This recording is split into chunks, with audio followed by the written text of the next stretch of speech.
Hello guys, welcome back to my channel. இன்றைக்கி நம்ம என்ன சம்மரி பார்க்க போகிறோம் அப்படின்னா, a horse for the sun. இதை எழுதினவங்க யூஆர் அனந்தமூர்த்தி. இவர் ஒரு கன்னட ரைட்டர். ஸோ ஃபர்ஸ்ட் இந்த ஷார்ட் ஸ்டோரியை கன்னட லாங்குவேஜில் தான் பப்ளிஷ் பண்ணியிருக்கிறாங்க. ஆஃப்டர்வர்ட்ஸ் இங்கிலீஷில் ட்ரான்ஸ்லேட் பண்ணியிருக்கிறாங்க. ஸோ இவர் வந்து ஷார்ட் ஸ்டோரி, நாவல், பொயட்ரி, கிரிட்டிசிசம் இந்த மாதிரி எல்லாமே எழுதுவார். ஆல்சோ இவர் ஒரு இங்கிலீஷ் ப்ரொஃபஸராகவும் இருந்திருக்கிறாரு. ஸோ இந்த பர்டிகுலர் ஷார்ட் ஸ்டோரியிலையும் இவரோட ஐடென்டிட்டியை ரிவீல் பண்ணியிருப்பார். இவரோட வில்லேஜுக்கு அவர் போயிருப்பார். அங்கே போகும்போது அவரோட ஃப்ரெண்டை மீட் பண்ணுறாரு. அந்த ஃப்ரெண்ட் எப்படி இருந்தாங்க, அந்த வில்லேஜோட கண்டிஷன் எப்படி இருந்துச்சு, மக்கள் எந்தளவுக்கு இன்னசென்ட்டாக இருக்கிறாங்க அப்படின்றத வந்து அவரோட ஓன் எக்ஸ்பீரியன்ஸ்லேருந்து ஷேர் பண்ணியிருப்பாரு. ஸோ இதில் வந்து நரேட்டர் வந்து அனந்தமூர்த்தி தான். ஸோ ஆத்தர் தான் நரேட்டராக இருக்கிறாரு. அதனால இது ஒரு செமி ஆட்டோபயோகிராஃபி இல்லை ஆட்டோபயோகிராஃபிக்கல் ஷார்ட் ஸ்டோரி அப்படின்னு சொல்லலாம். ஓகேவா? ஸோ கேரக்டர்ஸ் பார்த்துடலாம். ஃபர்ஸ்ட் அனந்தமூர்த்தி வந்துட்டு இவர் தான் protagonist as well as narrator. So Venkata அப்படின்றவர் இவரோட சைல்ட்ஹுட் ஃப்ரெண்ட். தென் சேஷனா அப்படின்றவர் வந்து ஒரு சிக்கான மேன் ஒருத்தர் இந்த வில்லேஜில் இருப்பார். அவரை ரெண்டு பேரும் மீட் பண்ணுவாங்க. தென் பிரபு அப்படின்னு ஒரு ஆயில் ஷாப் ஓனர் இருப்பார். தென் ருக்கு அப்படின்றவங்க வெங்கடாவோட ஒய்ஃப். தென் வெங்கடாக்கு வந்து 3 daughters and 1 son இருப்பாங்க. ஓகேவா? ஸோ இவ்வளோ தான் இம்பார்ட்டண்ட்டான கேரக்டர்ஸ். ஓகே, சம்மரி பார்த்துடலாம். ஸ்டோரி எப்படி ஸ்டார்ட் ஆகுது அப்படின்னா, இப்போ ஆத்தர் வந்துட்டு 14 வருஷத்துக்கு அப்புறம் அவரோட வில்லேஜ்க்கு வராரு. விச் மீன்ஸ் அவர் வந்து 14 வருஷத்துக்கு முன்னாடி இந்த வில்லேஜில் இருந்து மைசூருக்கு போயிருப்பார். அங்கே போய் படித்து வேலை பார்த்து அவரோட ஃபேமிலியை அவர் செட்டில் ஆனதுக்கப்புறமா அகெயின் இத்தனை வருஷத்துக்கு அப்புறம் அவரோட வில்லேஜை பார்க்கணும் அப்படின்னு சொல்லிட்டு ஒரு ஜூலை மந்த் தான் கரெக்டாக வில்லேஜை வந்து விசிட் பண்ணுறாரு. அப்படி அவர் விசிட் பண்ணும்போது கரெக்டாக அந்த மார்க்கெட் பிளேஸில் தான் இவர் ஃபர்ஸ்ட் ரீச் ஆகிறாரு. அந்த மார்க்கெட் பிளேஸில் அவர் ஃபர்ஸ்ட் பார்த்தது அவரோட சைல்ட்ஹுட் ஃப்ரெண்ட் வெங்கடா அப்படின்னு பார்த்தோம் இல்லையா, அந்த கேரக்டர். அவரை தான் ஃபர்ஸ்ட் மீட் பண்ணுறாரு. மீட் பண்ண உடனே ஆத்தருக்கு வந்து தெரிஞ்சுட்டு இது வந்து நம்மளோட ஃப்ரெண்ட் அப்படின்றது. பட் அவரால் கண்டுபிடிக்க முடியல. அவர் யாரோ ஒருத்தர் நிற்கிறாரு அப்படின்னு சொல்லி நினைக்கிறாரு. பட் இவருக்கு பார்த்த உடனே தெரிஞ்சிடுச்சு. ரெண்டு பேரும் கிளாஸ்மேட்டாக இருந்தாலும் க்ளோஸ் ஃப்ரெண்ட்ஸாக இருந்தாலும் ரெண்டு பேருக்குள்ளேயும் ஒரு 5 to 6 years ஏஜ் கேப் இருக்குது. ஓகேவா? இவர் கண்டுபிடிச்சிட்டாரு. தென் ஆத்தர் வந்து நினச்சி பார்க்குறாரு. அவங்களோட பாஸ்ட் மெமரிஸ் என்ன நடந்துச்சு, சைல்ட்ஹுட் டேஸில் எப்படி இருந்துச்சு அப்படின்றதெல்லாம் நினச்சி பார்க்குறாரு. அவங்களோட சைல்ட்ஹுட் டேஸில் அனந்தா வந்து இவரை விட ரொம்ப சின்ன பையனாக இருந்திருப்பாங்க இல்லையா. ஸோ அவருக்கு ரிவர் சைடு மோஸ்ட்டாகவே அந்த தண்ணியை பார்த்தாலே ரொம்ப பயம். ஸோ அதில் நம்ம மூழ்கி இறந்து போயிடுவோம் அப்படின்னு சொல்லிட்டு ரொம்பவே பயப்படக்கூடிய ஒரு சைல்டாக இருந்திருப்பார்.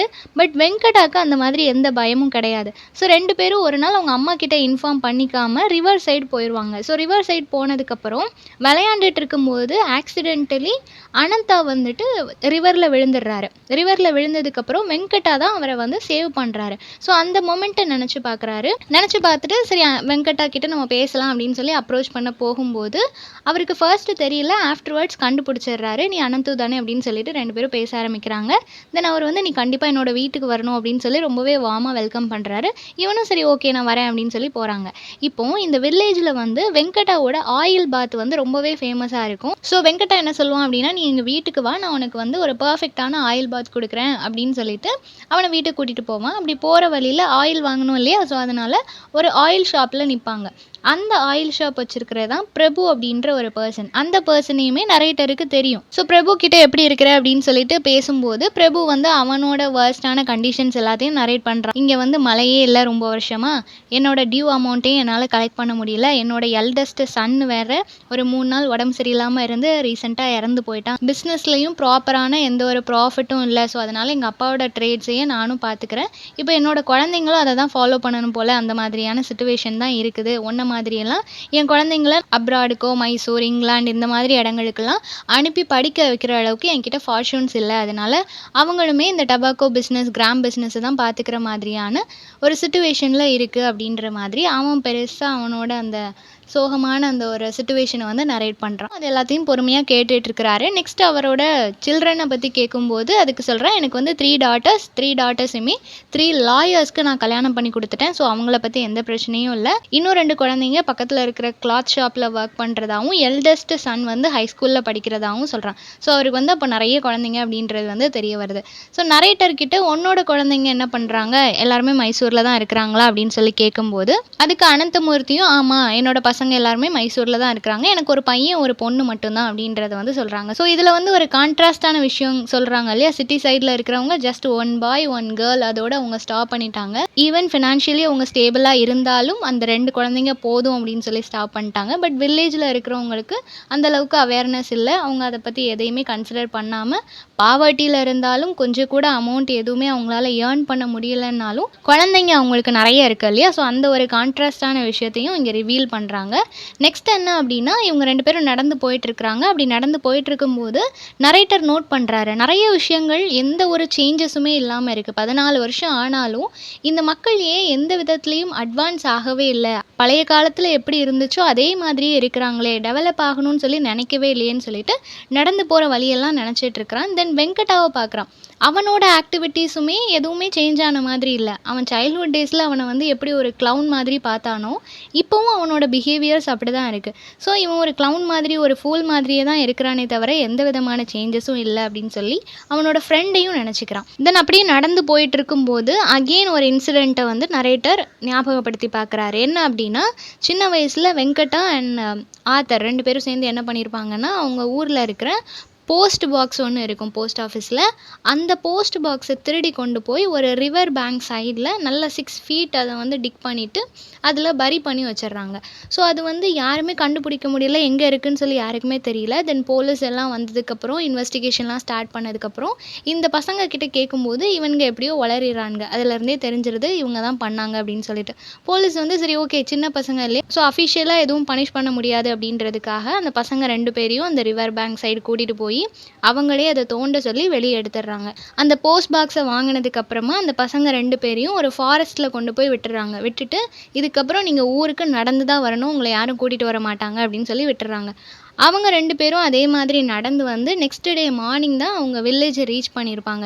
ஸோ இந்த இன்சிடென்ட் எல்லாம் நினச்சி பார்க்குறாரு. நெக்ஸ்ட் என்ன நினச்சி பார்க்குறாரு அப்படின்னா, அனந்தோட ஃப்ரெண்ட்ஷிப். அனந்த் வந்து இவருக்கு சின்ன வயசுலேருந்தே ஃப்ரெண்டு.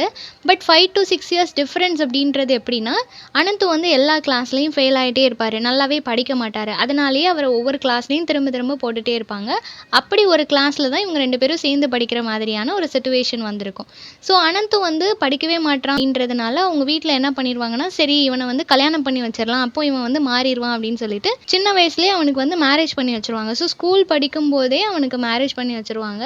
அவனுக்கு மேரேஜ் பண்ணி வச்ச அந்த பொண்ணு பேர் தான் ருக்கு. ரொம்பவே டாக்கட்டிவான ஒரு பொண்ணு, எல்லார்கிட்டையும் சண்டை போட்டுட்டு எப்போவுமே ரூடாக எல்லார்கிட்டையும் கோவப்படுற மாதிரியான ஒரு பொண்ணாக இருக்கும். ஸோ கல்யாணம் பண்ணதுக்கு அப்புறமும் கூட இவன் ஸ்கூலுக்கு வருவான். ஸோ அவன் ஸ்கூலுக்கு வந்தான்னா எல்லாருமே கிண்டல் பண்ணுவாங்க அவனுக்கு மேரேஜ் ஆயிடுச்சு அப்படின்றத வச்சு. ஒரு நாள் மேக்ஸ் டீச்சர் வந்து அவன் மேலே பயங்கரமாக கோவப்பட்டு அவனை அடிக்கிறாங்க. அப்படி அடிக்கும்போது இவன் வந்து, மேம் எனக்கு வந்து கல்யாணம் ஆயிடுச்சு அதனால் நீங்கள் என்னை அடிக்கக்கூடாது அப்படின்ற மாதிரி அவன் வந்து இன்னசென்ட்டாக சொல்கிறான். பட் இதை கேட்ட உடனே டீச்சருக்கு ரொம்பவே சிரிப்பு வந்துடுச்சு. அவங்க ரொம்ப சிரிக்கிறாங்க. அப்படி சிரிக்கும்போது அவங்களோட ஃபேஸ் எல்லாம் அந்த சாக் டஸ்ட்டால் கவர் ஆயிடுது. ஸோ அதை பார்த்து இன்னும் அந்த குழந்தைங்க சிரிக்கிறாங்க. தென் டீச்சர் அவங்கள அடிக்கிறதுக்காக துரத்துறதும் இவன் ஒவ்வொரு இடமா ஓடுறதும், இந்த மாதிரி அவங்க கிளாஸை எப்போவுமே என்கேஜாக எல்லாரையுமே சிரிக்க வைக்கிற ஒரு க்ளவுன் மாதிரியான கேரக்டராக தான் வெங்கட் வந்து சின்ன வயசுலேருந்தே இருந்திருப்பான். ஸோ அது எல்லாத்தையும் நினச்சி பார்க்குறான். சின்ன பிள்ளையில அவன் எப்படி எல்லாரையும் சிரிக்க வச்சுட்டு ஒரு க்ளவுன் மாதிரி இருந்தானோ அதே மாதிரி தான் இப்போவும் இருக்கிறான். எந்த விதமான முன்னேற்றமும் இல்லை, இப்போவும் எல்லாரும் அவனை பார்த்து சிரிக்க தான் செய்கிறாங்கன்ட்டு அது ஒரு நெகட்டிவான வேல நரேட்டர் நினச்சிக்கிட்டே அவன் கூட நடந்து போயிட்டு இருக்கிறாரு. தென் இவங்க இப்படி நடந்து போயிட்டு இருக்கும்போது சடனாக ஒரு லேடி நல்ல கோல்டு இயரிங்லாம் போட்டுட்டு பெரிய கிளாத் ஒன்று பண்டல் மாதிரி தலையில் கட்டிட்டு அங்கேருந்து வராங்க. அந்த லேடி வந்து வெங்கட் கிட்ட என்ன இன்ஃபார்ம் பண்ணுறாங்க அப்படின்னா, நீ எங்கே போயிருந்த, காலையிலேருந்து உன்னோட ஒய்ஃப் உன்னோட வீட்டு பேக் யார்டில் இருந்து ரொம்ப கத்திட்டே இருந்தாங்க, ஒன்றை காணும் தான் தேடிட்டு இருக்கிறாங்கன்னு நினைக்கிறேன் அப்படின்ற மாதிரி சொல்கிறான். தென் உன்னோட சன்னும் அங்கே இருந்தான், அவன்கிட்ட நான் பேசலான்னு பார்த்தா அவன் அதுக்கு மேலே என்கிட்ட ரூடாக பேசுகிறான், அதனால யார்கிட்டையுமே பேச முடியல, நான் வந்துட்டேன் அப்படின்னு உடனே அவன் ஒய்ஃபை நினச்சி பயந்துக்கிட்டே நரேட்டரை கூட்டிகிட்டு நடந்து போயிட்டுருக்கிறான். அப்படி போகிற வழியெல்லாம் எல்லா இடத்துலையும் நிறையா வில்லேஜஸ் வந்து அங்கங்கே உட்காந்துட்டு இருக்கிறாங்க, வானத்தை பார்த்துட்டு இருக்கிறாங்க, மழை வருமா என்ன நடக்குது அப்படின்னு சொல்லிட்டு சும்மா வெளியே உட்காந்துருக்குறாங்க, எந்த ஒர்க்கும் இல்லாமல். ஸோ இப்போ நரேட்டரும் வெங்கட்டும் அந்த வழியாக நடந்து வரும்போது ஒவ்வொருத்தரும் வெங்கட் கிட்ட எப்போ மழை வரும் அப்படின்னு சொல்லி கேட்குறாங்க. அதுக்கு வெங்கட் இன்னும் 1 வீக்கில் கண்டிப்பாக வந்துடும் அப்படின்ற மாதிரி சொல்கிறான். ஸோ இதெல்லாம் பார்க்கும்போது நரேட்டருக்கு என்ன தோணுதுன்னா, இவனுக்கு எந்த ஒர்க்கும் இல்லை போல், வில்லேஜில் இருக்கிறவங்களும் சும்மா இருக்கிறாங்க, இவனும் அவங்களுக்கு பதில் சொல்லிட்டே இப்படி காலம் போயிட்டுருக்கு போல், இப்படியே இருந்துச்சுன்னா யாருமே இந்த வில்லேஜில் முன்னேற மாட்டாங்க அப்படின்னு சொல்லிட்டு சொல்லிட்டு 2 பேரும் நடந்து போயிட்டுருக்குறாங்க. அப்படியே போயிட்டுருக்கும்போது சடனாக சேஷனா அப்படின்னு சொன்னேன் இல்லையா, அந்த பர்சனோட வீடு வருது. அதை பார்த்த உடனே வெங்கட் வந்து சரி நம்ம அவரோட வீட்டுக்கு போயிட்டு வரலாம், உடம்பு சரியில்லாமல் இருக்குது, உன்னை பார்த்தா சந்தோஷப்படுவார் அப்படின்னு சொல்லிட்டு ஆத்தர் அந்த வீட்டுக்கு கூட்டிகிட்டு போகிறாரு. 2 பேரும் அந்த வீட்டுக்கு போனதுக்கப்புறமா அந்த பர்சன் அங்கே உடம்பு சரியில்லாமல் படுத்திருக்கிறாரு. அவர்கிட்ட இன்ட்ரடியூஸ் பண்ணுறாரு. இதுதான் அனந்தமூர்த்தி, உனக்கு ஞாபகம் இருக்குதா, என்னோட கிளாஸ்மேட், அவன் வந்து இப்போ மைசூரில் ப்ரொஃபஸராக ஒர்க் பண்ணிகிட்டு இருக்கிறான் அப்படின்ற மாதிரி அவனை பற்றி இன்ட்ரடியூஸ் பண்ணுறாரு. தென் சேஷனாவோட சன்னுமே பாம்பேயில் ஒர்க் பண்ணிகிட்ருப்பாரு. அதை பற்றி ஆத்தர்கிட்ட சொல்கிறான். ஸோ 2 பேரை பற்றியும் இன்ஃபர்மேஷனை மாற்றி மாற்றி வெங்கட் வந்து ஷேர் பண்ணிகிட்ருக்கிறான். 2 பேரும் பேசிகிட்டு இருக்கிறாங்க. தென் அவருக்கு என்ன ஆச்சு அப்படின்னு சொல்லி பார்க்கும்போது அவர் டியூபர்குலோசிஸ் டிபி வந்ததுனால ரொம்பவே சஃபர் ஆகிட்ருப்பாரு. ஆல்மோஸ்ட் அவர் டெத் பெட்டில் தான் இருக்கிறாரு. சீக்கிரம் இறந்து போயிடுவார் அந்த மாதிரி கண்டிஷனில் இருக்கிறாரு.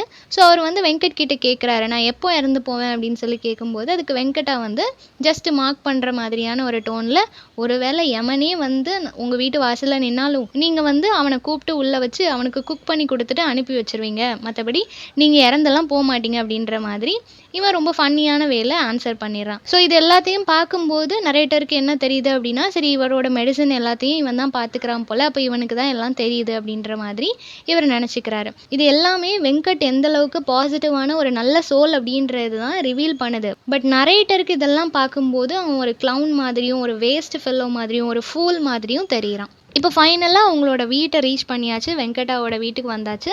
அவனோட ஒய்ஃப் அங்கே இருக்கிறாங்க, 3 டாட்டர்ஸும் இருக்கிறாங்க. அவங்க வீட்டுக்கு என்ட்ரு ஆகும்போதே ஒரு ஃப்ளவர் கார்டன் இருக்குது, ரொம்பவே பியூட்டிஃபுல்லாக அதை மேக் பண்ணியிருக்கிறாங்க. நரேட்டரை கூட்டிகிட்டு வந்ததும் எல்லாருக்கும் இன்ட்ரடியூஸ் பண்ணி வைக்கிறான். எல்லாரும் பார்க்குறாங்க. பார்த்த உடனே எல்லாரும் அவங்கவுங்க வேலையை பார்க்க போயிட்டாங்க. அவ்வளோதான். பெருசாக அவங்க வந்து ரொம்ப ஒன்றும் ரியாக்ட் பண்ணலை. ஏன்னா அவங்களோட லைஃப் அந்த மாதிரி தான் இருக்குது. ஜஸ்ட்டு யாரையாவது ஒருத்தங்கள பார்த்தாங்கன்னா வாங்க, அவ்வளோதான். அதுக்கப்புறம் அவங்ககிட்ட எக்ஸைட் ஆகி பேசுகிற அளவுக்குலாம் அவங்களோட கண்டிஷன் இல்லை. ரொம்ப வேர்ஸ்ட்டான ஒரு கண்டிஷனில் ரொம்ப போரிங்கான ஒரு லைஃப் லீட் பண்ணிகிட்டு இருக்கும்போது எந்த ஒரு கெஸ்ட்டு வர்றதை நினச்சோ அவங்க சந்தோஷப்படலை. இப்போ நரேட்டர் வந்து ஃபுல்லாக நோட்டீஸ் பண்ணுறான், அவனோட வீட்டை பார்க்குறான். ஸோ அந்த கார்டன் வந்து ரொம்பவே பியூட்டிஃபுல்லாக இருக்குது.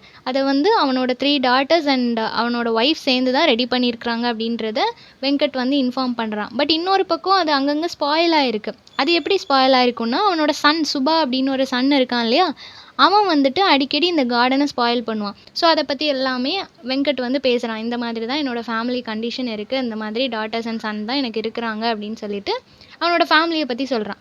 ஸோ எல்லாம் பேசி முடிச்சதுக்கப்புறம் சடனாக வெங்கட் வந்து ஏதோ ஒரு விஷயத்த ரொம்பவே கீனாக நோட்டீஸ் பண்ணிகிட்டு இருக்கிறான். நரேட்டர் வந்து என்னாச்சு பேசிகிட்டு இருந்தால் ஸ்டாப் ஆகிடுச்சு, எதை நோட்டீஸ் பண்ணுறான்னு சொல்லி பார்த்தா ஒரு கிராஸ் காப்பர் ஒன்று நிற்குது. இப்போ நரேட்டர் என்ன பார்த்துட்ருக்குற அப்படின்னு சொல்லி கேட்கும்போது அதுக்கு அவன் த சன்ஸ் ஹார்ஸ் அப்படின்னு சொல்லி வெங்கட் சொல்கிறான். ஸோ இதுதான் டைட்டில். ஸோ இதில் என்ன மீன் பண்ணுறாங்க அப்படின்னா, அந்த வில்லேஜோட கண்டிஷன் ரொம்ப வேர்ஸ்டான ஒரு கண்டிஷன், அக்ரிகல்ச்சர் எதுவுமே நடக்கலை, மழை இல்லாமல் இருக்குது. இது போதாதுன்னு இந்த கிராஸ் காப்பர் வேறு ஆல்ரெடி விளைஞ்சிருக்கிற பயிரையும் நாசம் பண்ணுது இல்லையா, இதை தான் மீன் பண்ணுறாங்க. ஸோ ரொம்ப வேர்ஸ்டான ஒரு கண்டிஷனில் அவங்களோட வில்லேஜ் இருக்குது அப்படின்றத இந்த ஷார்ட் ஸ்டோரி மூலமாக ரிவீல் பண்ணுறாங்க. ஸோ இந்த சம்மரி எல்லாருக்கும் புரிஞ்சிருக்கும்னு நினைக்கிறேன். நெக்ஸ்ட் என்ன டாப்பிக்கில் வீடியோ போடலான்னு சொல்லி கமெண்ட் பண்ணுங்கள். தேங்க்யூ ஃபார் வாட்சிங்.